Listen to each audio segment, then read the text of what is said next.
IV fashion பார்க்குற எல்லா ஃப்ரெண்ட்ஸ்க்கும் ஹாய். ஸோ பொங்கல் பரிசு தொகுப்பு வந்து யாருக்கு கிடைக்கும் யாருக்கு கிடைக்காது அப்படிங்கிறத ஷார்ட்டாக பார்த்துடலாம். கவர்மெண்ட் வந்து பொங்கல் பரிசு தொகுப்பாக 1 கிலோ சர்க்கரை, 1 கிலோ பச்சரிசி, 1 முழு கரும்பு, அதோடு சேர்த்து 3000 ரூபாய் இது எல்லாம் கொடுக்குறதா சொல்லியிருந்தாங்க. இதுக்கான டோக்கன் வந்து உங்களுக்கு ஜனவரி 3ஆம் தேதியே கொடுக்குறதா சொல்லியிருந்தாங்க. ஆனால் இப்போ ஜனவரி 6ஆம் தேதி இதுக்கான டோக்கன் எல்லா ரேஷன் கடையிலையுமே கொடுத்துருவாங்க.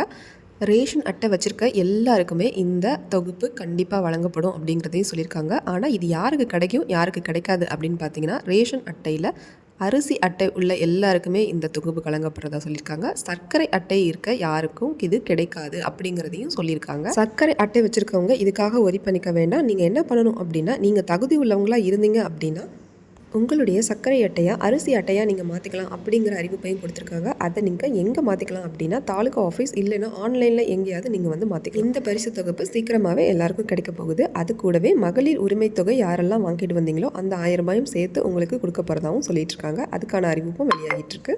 இந்த மாதிரி முக்கியமான அறிவிப்புகளை ஷார்ட்டாக தெரிஞ்சுக்கணும் அப்படின்னா நம்ம சேனலை சப்ஸ்கிரைப் பண்ணி வச்சுக்கோங்க. தேங்க்யூ.